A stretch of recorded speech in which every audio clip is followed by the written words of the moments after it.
Muhammadan abduhu wa rasuluhu la nabiyya ba'da.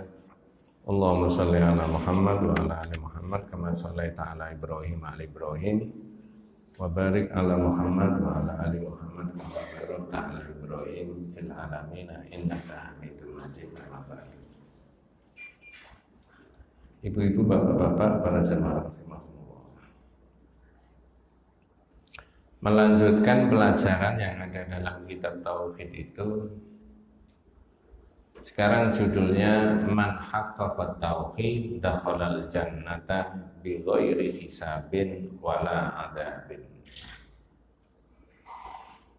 Orang yang mengamalkan tauhid semurni-murninya masuk surga tanpa dihisab dan tanpa disiksa. Ini adalah maratibul a'la, tingkatan orang yang paling tinggi derajatnya. Saya ulangi, yang dibahas ini adalah man haqqaqat tauhid dakhalal jannata bi ghairi hisabin wala adzabin. Orang yang mengamalkan tauhid semurni-murninya masuk surga tanpa dihisab dan tanpa disiksa. Mudah-mudahan kita semuanya termasuk yang seperti begitu itu tadi. Allahumma ja'alna minhum, mudah-mudahan kita termasuk yang mereka.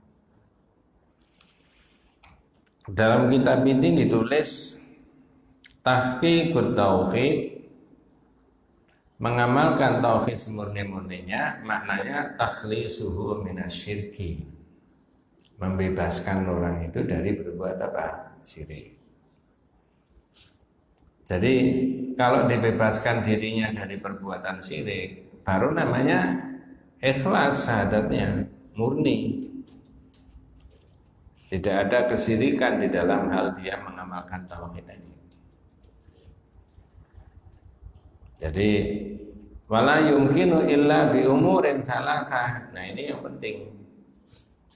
Orang mau mengamalkan tauhid semurni-murninya tidak mungkin bisa terjadi kecuali dengan 3 hal. Nah, ini Pak yang buat kita semuanya itu pedomannya.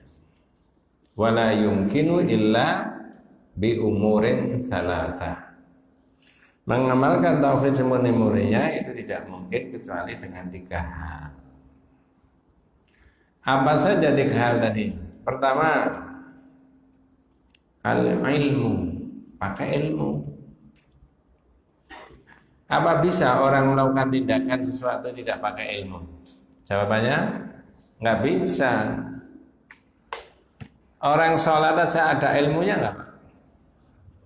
Hah? Ada. Takbirnya, rukuknya, sujudnya, bacaannya, batal-batalnya sholat, semuanya ada. Mau mengamalkan tauhid semurni-murninya wala yumkinu, tidak mungkin kecuali dengan 3 hal. Salah satunya bil ilmi, pakai apa? Ilmu. Loh, ilmu apa Pak Ustaz? Ya ilmu yang kita pelajari itu berdasarkan dalil Al-Quran maupun hadis Rasulullah SAW itu. Kalau nggak ada ilmunya ya nggak bisa. Dari mana kita bisa tahu ini tauhid, ini syirik, ini tauhid, ini syirik? Kalau tidak pakai ilmu. Nah, maka ada perintahnya fa'lam annahu la ilaha illallah. Kalau mengikuti terjemahan Departemen Agama, fa'lam annahu la ilaha illallah, itu diterjemahkan ketahuilah bahwa sesungguhnya tidak ada ilah yang berhak disembah kecuali Allah. Tapi uraiannya bukan ketahuilah. Apa? Supaya diberi makna syahadat tadi, baru bisa diamalkan. Di dalam kitab yang lain para ulama berpendapat fasyahadatu bimaknaha, maka syahadat dengan makna-maknanya syahadat apa? Wajibun. Wajibun apa Pak? Wajibun. Fasyahadatu bimaknaha, syahadat dengan makna-maknanya yang kita pelajari ini hukumnya apa? Wajibun. Wajibun apa? Wajib. wa muqaddamun, dan harus diapakan? Didahulukan ala sairi arkanil Islam, di atas seluruh rukun Islam. Maka pakai ilmu itu menjadi penting. Saya beri contoh Pak ya. Ada orang masuk Islam, baru masuk Islam. Namanya apa ini? Mu'alaf. Sudah bisa sholat, tapi belum mengerti batalnya sholat. Ya, ini karangan saya sendiri cerita ini. Mu'alaf sudah belajar sholat, ada ustadznya, sudah diajari ini babus sholat, mulai takbir, bacaannya sampai salam. Belum sampai pada batalnya sholat, ustadznya sudah pindah. Mu'alaf tadi Pak. Nah kira-kira mu'alaf yang begitu itu kemudian dia sholat, di tengah-tengah sholat kemudian ngentut, diteruskan apa dibatalkan? Mu'alaf tadi loh Bu. Mengapa? Nggak tahu. Loh saya mau ngentut kok terus saya sholat. Ngentut mau? Iya. Lah kok terus sholat? Ya gak apa-apa. Ya batal guys. Loh ono aturan itu. Nah, nggak ngerti dia. Ya. Karena pelajarannya belum sampai di situ. Ya, tauhid juga begitu, Pak. Kalau sudah bersyahadat la ilaha illallah, bertauhid, maka segala sesuatu yang diketahui tentang syirik diapakan? Dihindari. Supaya tauhidnya bisa apa? Murni, tegak. Nah, kan begitu, Pak, maksudnya itu. Makanya man haqqaqa tauhid, jadi orang yang mengamalkan tauhid semurni-murninya, dakhalal jannah, masuk surga tadi. Ya. Dan itu bisa kecuali apa? Tidak mungkin bisa diamalkan kecuali dengan 3 hal. 1 pakai apa tadi? Ilmu. 2 al-i'tiqad, berkeyakinan tentang Allah. Nah, kalau sudah ada ilmunya nggak berkeyakinan berarti sombong. Nah, begitu. Al-i'tiqadu. Fa idza 'alimta wa lam ta'taqid wastakbarta. Kalau sampean sudah ngerti pakai ilmunya lalu nggak diamalkan, ya sampean termasuk orang yang sombong, mau ngerti kok nggak diamalkan. Berarti ada orang lain. Nah, di situ Pak. Jadi saya ulangi, mengamalkan tauhid semurni-murninya itu pertama pakai ilmu, bil ilmi. Ya, yang kita bolak-balik dibahas itu ya supaya kita ini tahu yang mana tauhid, mana syirik, pakai ilmu. Yang kedua, al-i'tiqadu billah, berkeyakinan kepada Allah Subhanahu wa taala itu tadi. Ya. Berkeyakinan. Nah, begini, Pak. Ada yang bawa Quran, Pak, dan terjemahnya supaya ada variasi begitu ya.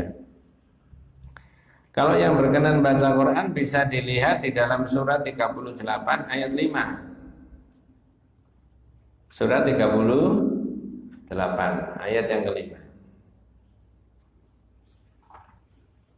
Ini memang gerakannya Rasulullah Sallallahu Alaihi Wasallam itu gerakan tauhid, mengajak hanya mengisahkan Allah saja.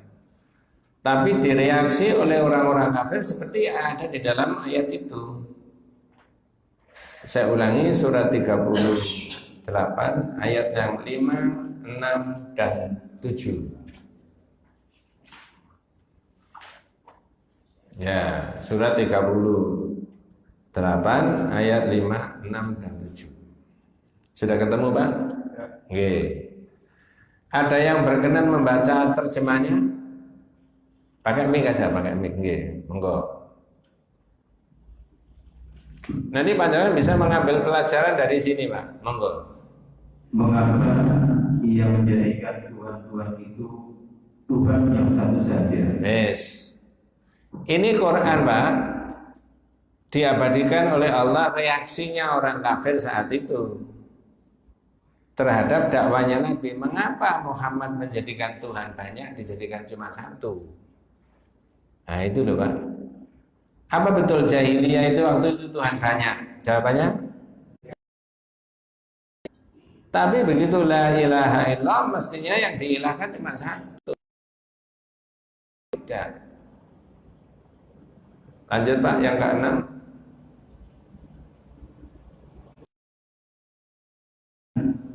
Pemimpin-pemimpin mereka seraya berkata, Wes. Tak tanya sekarang. Pergi dari mana? Berarti lali jenengan. Karena ini sudah diterangkan 7 tahun yang lalu. Jangankan 7 tahun yang lalu. Kemarin Jumatan di mana Pak? Al-Ilham.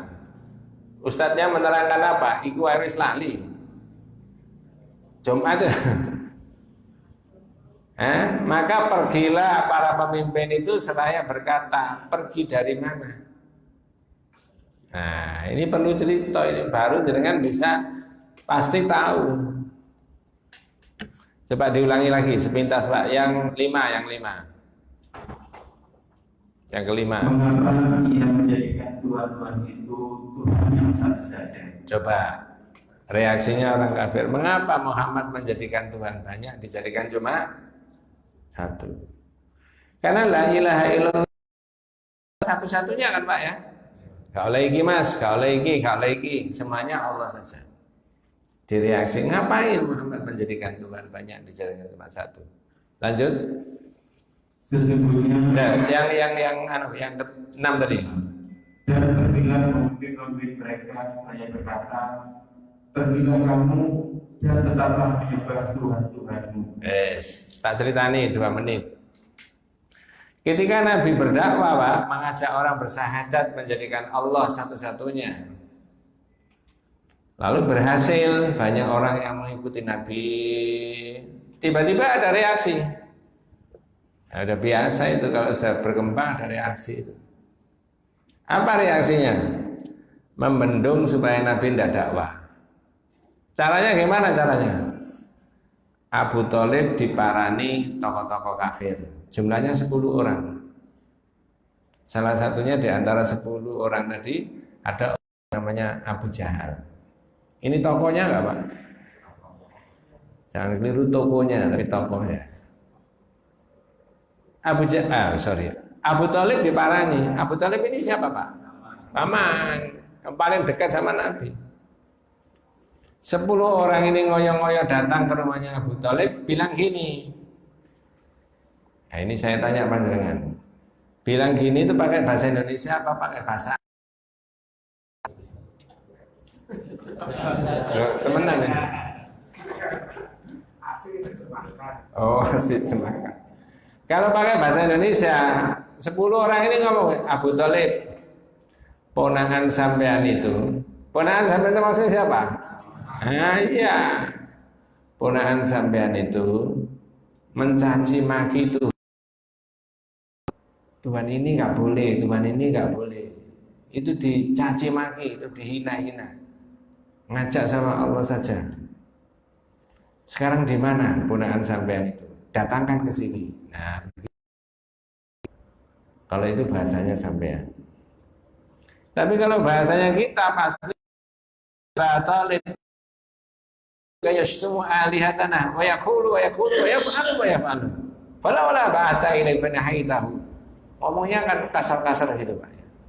Makanya tak buat nadanya rasa tinggi. Lalu Abu Thalib mencari di mana Nabi Muhammad. Cuma nggak diterangkan keberadaannya apa, di pasar apa di rumah. Intinya didatangkan ke situ. Di rumahnya siapa tadi Pak? Abu Thalib bersama tokoh-tokoh Nabi. Lalu Nabi Muhammad duduk ini, ditanya sama pamannya tadi. Kalau pakai bahasa kita, Abu Thalib itu tanyanya begini, wahai ponaanku, kan ponaan Pak ya, ini dianggap aneh-aneh ini, wahai ponaanku, ini mengapa orang-orang ini sama datang ke sini mengadukan kamu kepada saya? Katanya kamu mencaci maki Tuhan-Tuhan mereka ini macam-macam kamu caci, kamu hina-hina. Bener enggak? Nabi Muhammad diam aja, Pak. Ini luar biasa Rasulullah. Jangan meniru dari Nabi. Kalau aslinya, ya bena akhi malikumika yashkur tashtumu alihatahum wa taqulu wa taqulu wa taf'alu wa taf'alu. Ya, ini misalkan saya ngomongnya tadi ngabur, jangan ngerti maknanya Pak?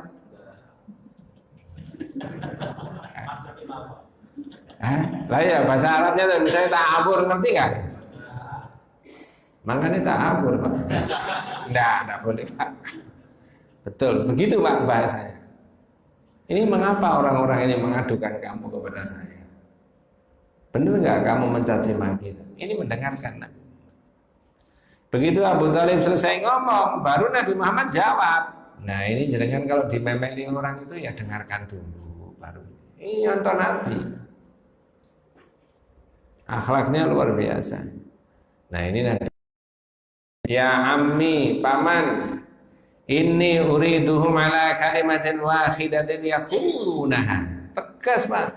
Paman, saya kepingin orang-orang ini mengatakan satu kalimat saja. Kira-kira menurut panjangan satu kalimat itu kalimat apa? La ilaha illallah. Ini perjuangannya Rasulullah Pak. Makanya saya ngotot kalimat tauhid la ilaha illallah itu Pak. Ditulis boleh Bu, ditulis di mobil boleh. Ya, ditulis di kain kalau dikasih tiang jadi bendera, boleh nggak? Namanya bendera apa? Tauhid. Dilarang nggak bendera tauhid di negara kita Kesatuan Republik Indonesia? Enggak. Ngomong gini aja nggak berani itu kadang-kadang. Lalu yang bela tauhid siapa? Kalau tidak kita. Nah, jangan dilecehkan. Hanya saja kebetulan oleh pemerintah tidak boleh hidup di negara Kesatuan Republik Indonesia. Simbolnya pakai apa? La ilaha illallahnya boleh. Ya, nah, cuma saya belum pernah bawa bendera itu Pak ya. Ya, wes saya ulangi lagi, paman, saya kepengen orang-orang ini mengatakan satu kalimat saja. Ya ammi inni uridhum ala kalimatin wahidatin yaqulunaha. Tadayyana bihal Arab. Paman, nanti orang Arab ini agamanya itu jadi satu kalimat. Yang bukan Arab waktu dilaimul ajam al jizyah, nanti kita tundukkan yang bukan Arab, agamanya berdasarkan satu kalimat itu. Ini dunia belum ada kayak begini Pak. Rasulullah itu sudah gelap gulita, saat itu belum ada listrik. Belum ada listrik ya? Belum ada listrik Pak. Nabi sudah begitu. Belum ada kendaraan. Ya. Belum yang seperti sekarang maksudnya itu ya. Nah ini salah paham orang kafir. Apa Muhammad satu kalimat itu? Ya, mereka tidak mengatakan Rasulullah nggak percaya kalau ini Nabi ini baru muncul beberapa tahun. Ya, lalu mereka mahia wa abika ya Muhammad katanya. Apa Muhammad satu kalimat itu? Melestarikan agama nenek moyangmu. Nah itu deh. Coba nabi-nabi digitukan nih Pak. Ya. Nabi bilang apa? Enggak, bukan melestarikan agama nenek moyang Pak. Gitu. La ilaha illallah. La, bukan. Yang saya maksudkan satu kalimat itu apa? La ilaha illallah. Di rumahnya siapa tadi Pak? Diskusinya? Marah orang kafir-kafir tadi Pak yang datang ke situ. Lalu bubar. Dari rumahnya Abu Thalib marah-marah. Lalu ngomong, "Mis, jangan diikuti Muhammad." Sejak dulu ya memang yang diinginkan begitu. Peristiwa yang terjadi di rumahnya Abu Thalib beberapa tahun setelah Rasulullah jadi Nabi diabadikan di Quran surat Shad ayat 5, 6, dan 7. Jangan balik ini lagi terjemahannya. Nomor 5. Mengapa ia menjadikan Tuhan-Tuhan itu Tuhan yang satu saja? Ya, itu terus sesungguhnya ini benar-benar suatu hal yang sangat mengherankan. Inna hadza la syai'un ujab. Terus Dan pergilah pemimpin mereka seraya berkata, wes, pasti bisa menjawab. Kecuali yang telat. Pergi dari mana, Pak? rumah Abu Thalib. Rumah? Abu Thalib. Ada peristiwa apa tadi? Di rumahnya Abu Thalib. Muhammad menyampaikan, Nabi Muhammad ditekan supaya tidak boleh menjelaskan apa? "La ilaha illallah." La ilaha illallah. Manut nggak Rasulullah? Jadi orang nggak seneng la ilaha illallah itu bukan sekarang toh. Nah, makanya tadi Nabi ditekan kayak begitu bertahan. Lalu pergilah para pemimpin itu seraya berkata, apa kata-katanya Pak? Monggo. Pergilah kamu. Tetaplah menyembah Tuhan-Tuhanmu. Ya, terus Sesungguhnya ini benar-benar suatu hal yang dikehendaki. jadi kendaki mau iya Muhammad memang sejak zaman dulu menghendaki begitu. Wantalaqal mala'u minhum animshu wasbiru ala alihatikum inna hadza la syai'un yuran. Ini memang yang dikehendaki Muhammad. Jadi kemunculannya Rasulullah dengan dakwah tauhid itu sudah dapat reaksi zaman dulu. Tapi Nabi bertahan. Makanya orang mengamalkan tauhid semurni-murninya itu tidak mungkin bisa dilaksanakan karena ini bahas bab yang ke berapa Pak? 3. Dalam kitab ini yang ada kitabnya bisa diikuti bahas bab 3. Saya ulangi, mengamalkan tauhid semurni-murninya maknanya membebaskan dari syirik, dan membebaskan diri dari syirik itu tidak mungkin terjadi kecuali dengan dengan 3 hal. 1, pakai ilmu. 2, berkeyakinan tentang Allah. Yang ketiga, berpedoman selama hidupnya kepada Allah tadi. Baru bisa tegak kalimat apa? La ilaha illallah. Lalu di kitabnya panjenengan itu diberi contoh sosok orang yang mengamalkan tauhid semurni-murninya. Namanya Nabi Ibrahim. Inna Ibrahim kana ummatan qanitan lillahi hanifan wa lam yakun minal musyrikin. Apa terjemahnya Pak? Surat apa itu? Surat 16 ayat 120. Ya. Inna Ibrahim kana ummatan qanitan lillahi hanifan wa lam yakun minal musyrikin.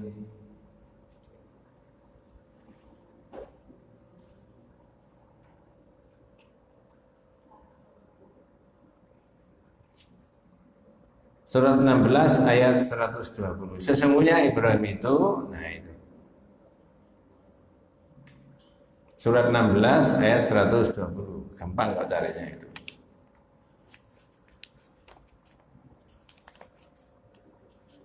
Nanti kita bahas satu hadis yang menerangkan tentang umatnya Rasulullah itu ada 70.000 masuk surga tanpa dihisab dan tanpa disiksa.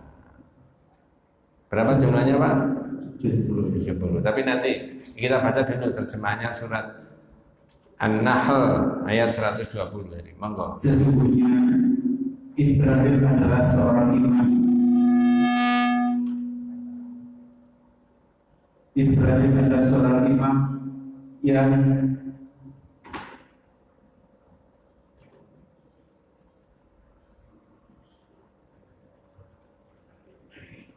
Ya.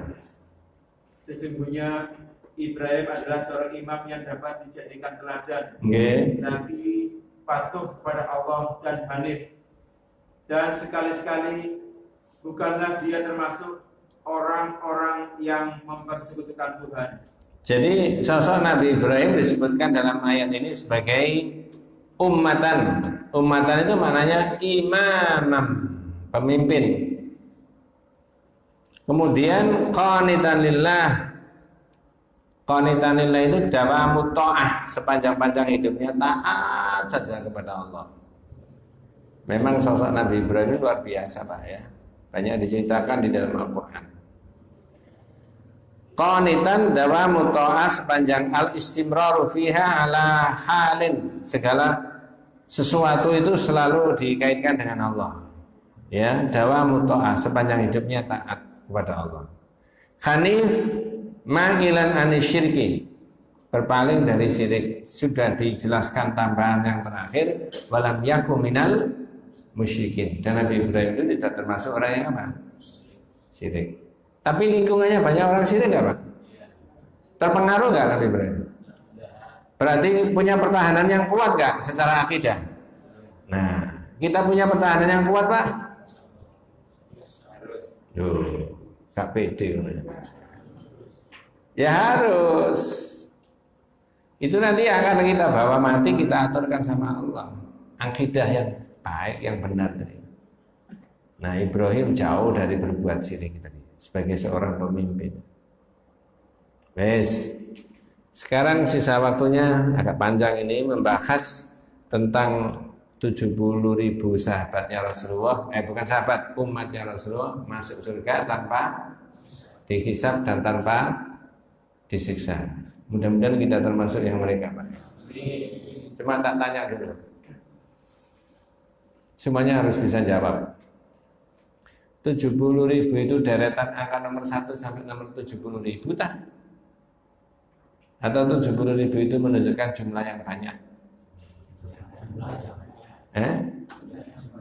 Kalau angka nomor 1 sampai nomor 70.000, mulai para sahabat, tabi'in, tabi'in, kira-kira sampean katut nggak?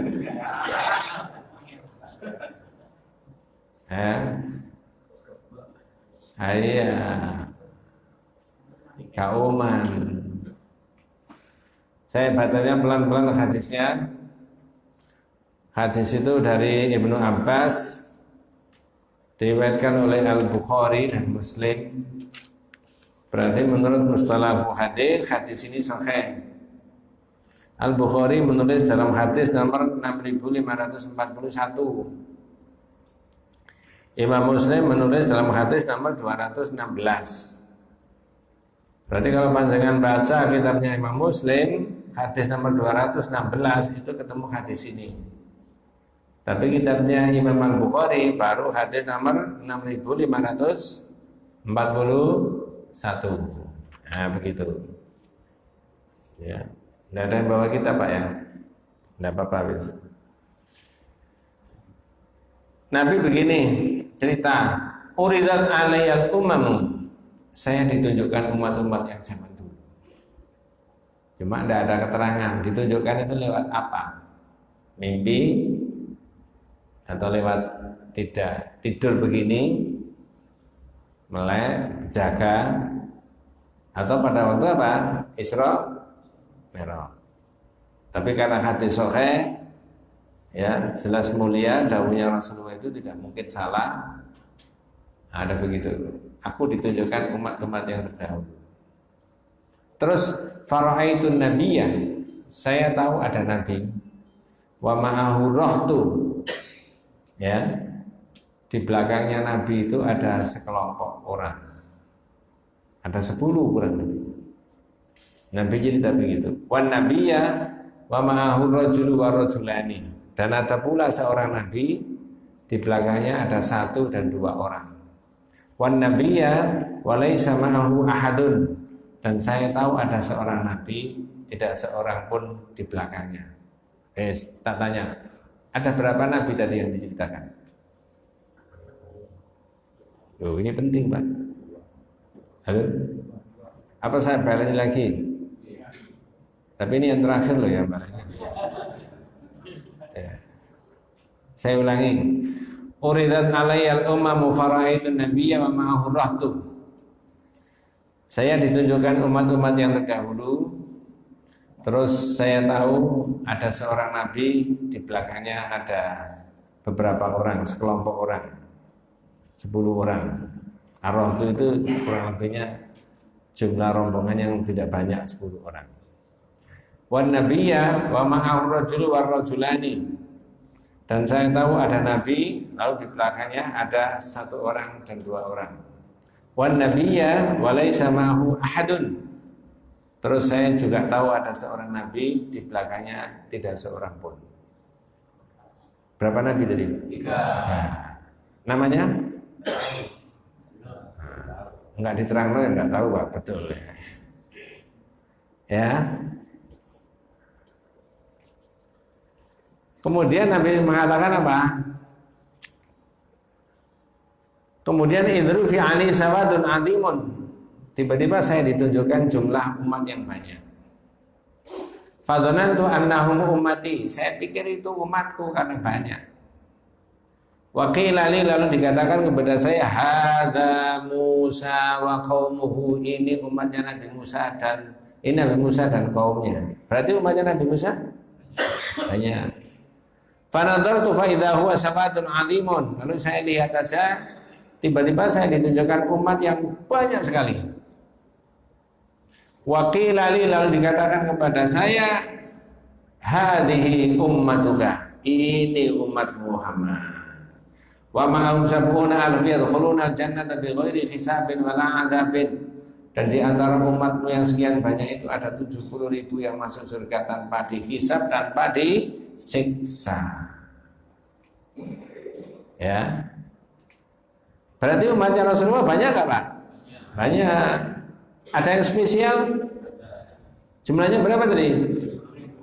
Diberi apa keistimewaannya? Masuk surga tanpa dihisab, tanpa disiksa. Dibalik sekarang logikanya. Berarti ada umatnya Rasulullah masuk surga disiksa dulu kan? Ada yang dihisab dulu? Jangan milih yang jalur mana? Jalur ini itu aja. Iya. Itu loh Pak, Masya Allah ya. Ketika Rasulullah mengatakan begitu, summa nahadha wa dakhala manzilahu. Tiba-tiba Rasulullah berdiri kemudian masuk di rumah. Jadi sahabat tadi yang diceritani 70.000 tadi Pak, ya, umatku itu 70.000 masuk surga tanpa dihisab, disiksa. Tapi tiba-tiba Rasulullah masuk di rumah. Berarti yang ditinggal di luar ini apa? Lah ya, para sahabat ini apa yang dianukan? Dipikirkan kira-kira.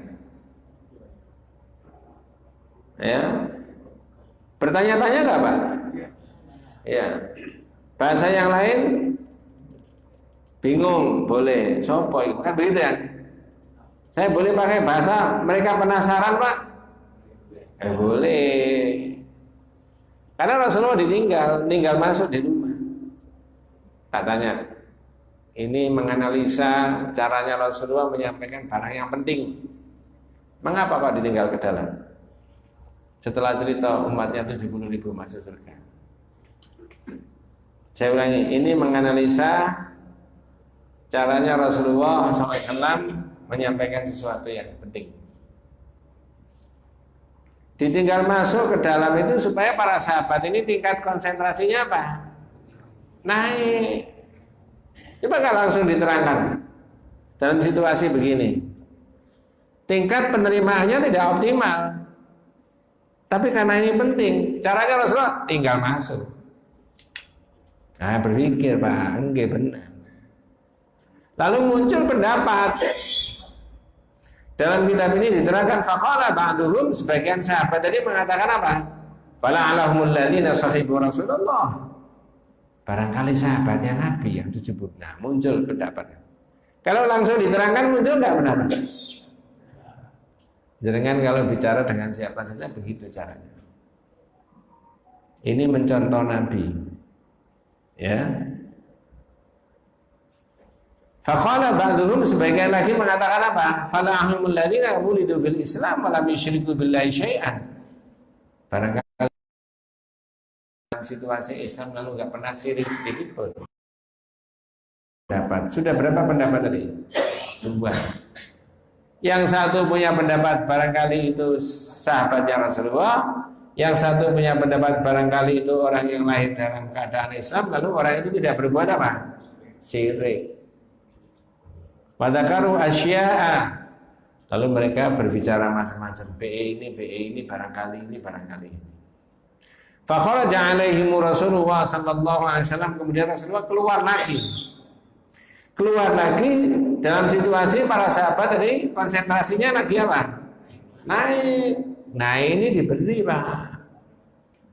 Kalau langsung diterangkan tidak bisa.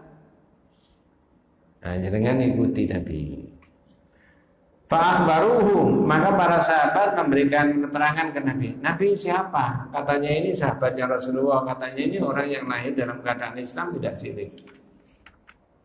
Faqala Rasulullah sallallahu alaihi wasallam, kemudian Nabi mengatakan, humul ladzina la yastarqun wa la yaktawun wa la yatatayyarun wa ala rabbihim yatawakkalun.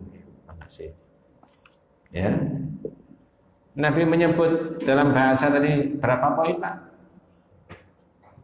Humul ladzina la yastarqun wa la yaktawun wa la yatatayyarun wa ala rabbihim yatawakkalun. Berapa poin? Ya sudah jelas, tangan saya sudah begini. Sudah jelas 4 ini Pak. Apa kata Rasulullah? Nah, versi hadis ini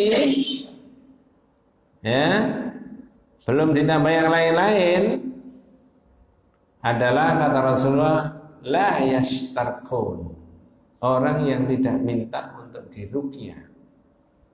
Ada ulama yang berpendapat maksudnya ruqyah itu ruqyah syirkiyah, bukan syar'iyah. Ruqyah itu boleh nggak Pak? Ruqyah itu apa maknanya?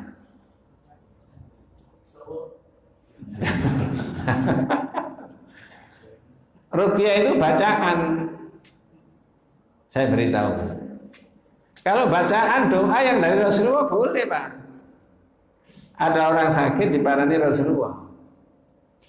Ya, ditanya, ala arqika bi ruqyatin ja'ani biha Jibril. Sampai mau tak bacakan doa. Karena Nabi yang bacakan ya seneng aja. Ya. Bala ya Rasulullah, enggak kan Nabi monggo. Nah, baru dibacakan sama Nabi.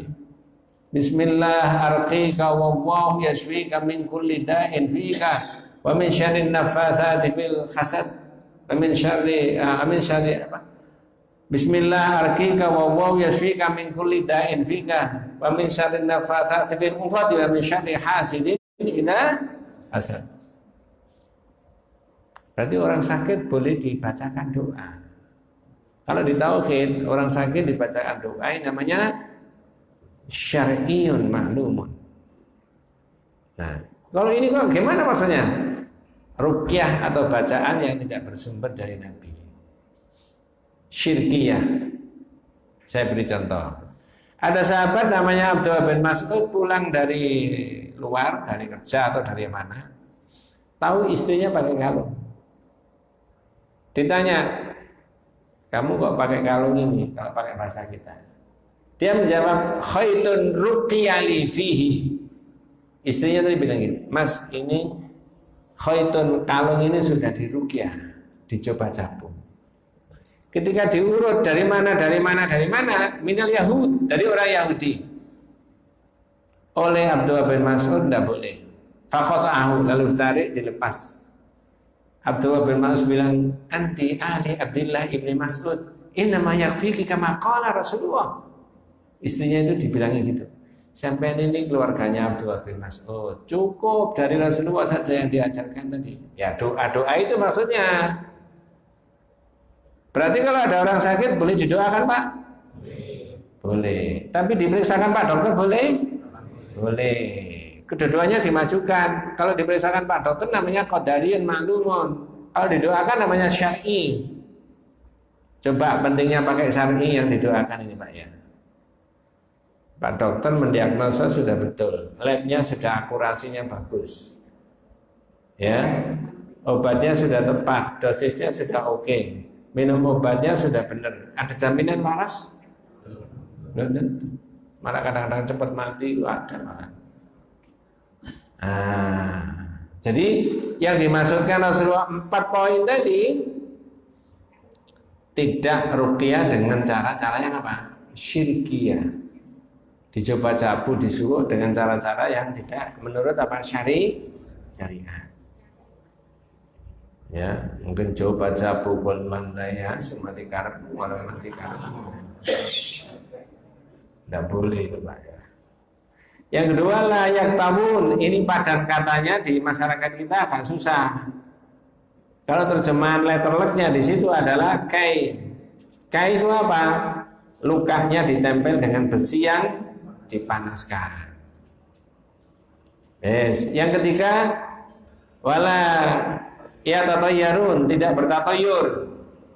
Terus jawabannya tatoyur itu bukan Tuhan. Nanti bab 28 ada keterangannya sendiri mengenai tatoyur, Pak. Saya beri contohnya saja, contoh di kitab. Ada orang mau buka toko, ternyata tokonya di depan toko ada orang tidur. Setelah orang ini dibangunkan, nun sewu, orangnya ini buta. Waduh, ini pertanda apes. Ini tatoyur namanya. Nanti ada bahasanya sendiri. Ada orang pindah ke rumah yang baru tadi, kemudian ada musibah terus. Yang anaknya sakit, yang sepedanya hilang. Kalau ditanya, loh Mas kok banyak musibah? Iya Pak, dulu saya boleh beli rumah menghadap ke utara. Kok ngono? Lahir saya itu Jumat Pahing, istri saya itu Rebo Pon. Jumat Pahing Rebo Pon itu kan 38, Pak. Nggih, bener Pak ya? Jangan dipercaya, wong ini ngawur kok. Ngawur ya. Tapi yang mirip-mirip begitu masih ada nggak? Kalau dipercaya itu namanya tatoyur. Di Quran ada. Di Quran ada. Artinya nada-nada orang bertatoyur yang sudah nggak boleh itu. Ada banyak variasi. Makanya saya ngotot lebih baik kitab ini dibaleni. Bagus istilahnya. Maka Rasulullah tadi melarang tidak boleh tatoyur. Yang keempat, wala rabbihim yatawakkalun, mereka bertawakal kepada Allah Subhanahu wa taala. Tawakal ada bahasanya sendiri nanti bab 33. Tawakal. Lah kalau saya selipkan begini, tawakal versi Syekh Abdul Qadir Jailani, orang itu tidak ada opsi. Misalkan sakit, kalau ukurannya saya ukuran panjenengan, sakit diobatkan oleh doakan, iya. Lalu orang itu ditanya, Pak sakit, nggih. Sampean minta waras tak minta mati?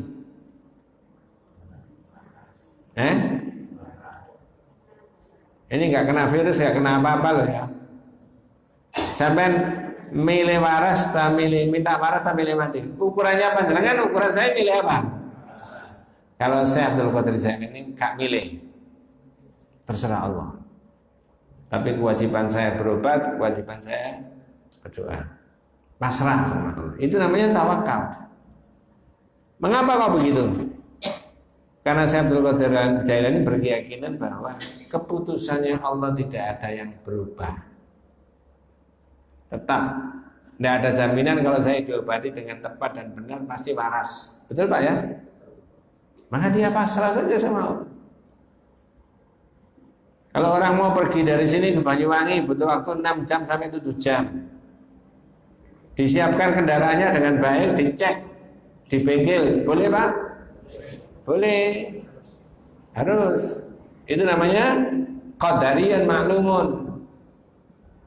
Tapi kemudian ditanya, saya milih selamat atau milih belai? Tidak milih, terserah Allah. Itu level yang paling tinggi. Namanya tawakal kepada Allah. Rasanya ukuran saya, ukuran panjangan belum sampai ke situ, Pak. Masih milih yang apa? Yang enak, yang baik. Wes, ringkasnya cerita, ketika Rasulullah menceritakan ada 4 syarat tadi yang masuk surga tanpa dihisab, tanpa disiksa, wa hadhihi hiya martabatul ula, maratibul a'la, ini tingkatan orang yang paling tinggi. Lalu ada sahabatnya Rasulullah namanya Ukasha, angkat tangan. Bahasanya begini, ya Rasulullah, ud'ullah ayyaj'alani minhum. Nabi, tolong saya didoakan, mudah-mudahan saya ini termasuk yang 70.000 tadi. Masih ingat apa jawabannya Rasulullah? Iya, anta minhum. Iya Mas, kamu termasuk 70.000 itu tadi kok. Berarti sudah kalong 1, Pak. Ya toh? Terus ada orang lain lagi niru kayak Ukasha tadi. sebelahnya, ya Rasulullah, ud'ullaha yaj'alani minhum. Nabi, saya juga doakan mudah-mudahan saya termasuk yang 70.000. Apa kata Rasulullah? Sabaqaka biha Ukasha. Oh, sampean sudah kedahuluan Ukasha itu tadi. Tak tanya, maknanya apa terhadap orang yang kedua ini? Orang yang pertama tadi namanya Ukasha. Langsung Rasulullah bilang, anta minhum. Iya, kamu termasuk yang 70. Tapi terhadap orang yang kedua, Nabi bilang, sabaqaka biha Ukasha. Sampean tadi sudah didahului Ukasha. Kalau sampean baca di Riyadhus Shalihin, karena hadis ini juga ada di Riyadhus Shalihin, orang yang kedua ini munafik, sehingga tidak berhak masuk surga tanpa dihisab. Nah sekarang tak tarik sini, jenengan dan saya. Kita ini masih takut jadi orang munafik, Pak? Loh, gitu benar nggak? Takut. Takut. Misalkan ada orang datang ke rumahnya sampean. Saya ini sudah lama Pak cari sampean pengen ketemu. Ya sekarang udah ketemu Mas, terus apa? Pak, ternyata sampean ini munafik Pak. Ketok-etok ngaji nggawa kitab ini rumono kaya iya. Betul sampean ini munafik. Orang kalau digitukan itu zahirnya pada umumnya seneng tak muring-muring. Kalau jenengannya digitukan,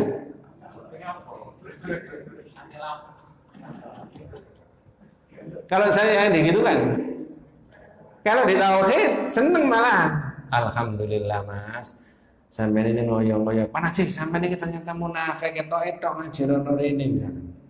Saya mestinya harus menghormati sahabat saya yang datang ini. Alhamdulillah, ini sahabat yang setia, tahu ada indikasinya saya munafik ditunjukkan, supaya saya bisa menghentikan sifat kemunafikan saya itu tadi. Ini namanya sahabat teman. Itu jawaban kalau orang bertauhid mestinya begitu. Sekarang sudah begitu. Jadi belum siap. Saya mestinya begitu. Orang dikritik sama marah-marah sekarang masih. Ditunjukkan kesalahannya gini-gini malah marah. Padahal menurut tauhid mestinya tambah senang. Oh iya, supaya saya nggak terus kebablasan kesalahan saya. Bagus ini sampai ya. Dari pikiran tauhid ini, kalau katanya negara modern itu ada eksekutif, ada legislatif, ada penguasa, ada oposisi, ini harus balancingnya kuat. Harus ada keseimbangan yang kuat. Coba kalau semuanya gabung di penguasa, siapa yang oposisi? Penguasa itu cenderung melestarikan kekuasaannya dengan berbagai macam cara. Betul Pak? Betul. Nah, ini bukan politik ya, tapi penting. Berarti nilai-nilai di dalam bermasyarakat itu harus dipakai nilai-nilai tauhid dari Nabi itu tadi.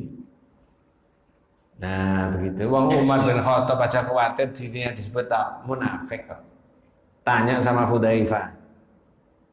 Hudzaifah, kamu kan dengar dari Rasulullah katanya ada sahabatnya yang munafik. Apa termasuk saya? Coba. Umar itu sampai tanya sama orang. Saking kepinginnya diberitahu bahwa saya ini munafik apa enggak ya menurut Rasulullah. Ya. Nah, ini sampai ngaji sekian banyaknya nggak ada yang tanya. Mana sih sampai mendengar saya ini munafik enggak kira-kira?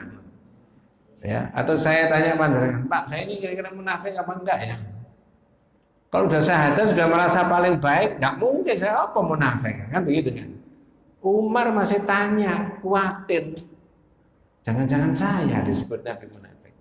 Jawabannya Hudzaifah apa? La kami ya Umar. Tidak ada Umar, tidak ada orang baik kayak sampean. Tidak, bukan sampean yang disebut munafik. Jadi kalau ada orang datang ke rumahnya sampean, ke rumah saya memberitahu bahwa kita munafik, tambah seneng, tambah senep. Kudune tambah seneng. Maka orang kedua tadi disinyalir apa Pak? Munafik sehingga tidak berhak masuk surga tanpa dihisab. Pelajaran berikutnya, mengapa Rasulullah terhadap orang yang kedua tadi bilang sampean sudah didahului Ukasha. sabaqaka biha Ukasyah. Kok begitu? Inilah caranya Rasulullah berkomunikasi dengan pemilihan bahasa yang sangat bagus.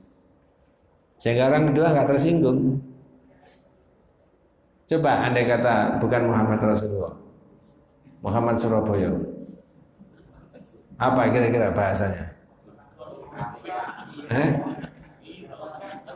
Karica sih lumayan. Ini ngomongnya yang raimu kelakuan itu yang ngono, panjenengan mlebu surga, iya kan? Tersinggung. Wallahu a'lam. Jadi Rasulullah pilihan kata-katanya saja bagus. Jangan sampai menyinggung orang. Orang sekarang ini nggak puas kalau nggak memaki-maki saudaranya sesama Muslim itu kan. Naudzubillah, mudah-mudahan kita dihindarkan dengan cara-cara yang begitu. Wes, nanti kita lanjutkan bulan berikutnya ya. Mari kita tutup dengan doa kafaratul majlis. Subhanakallahumma wa bihamdika asyhadu an la ilaha illa anta astaghfiruka wa atubu ilaik. Assalamualaikum warahmatullahi wabarakatuh.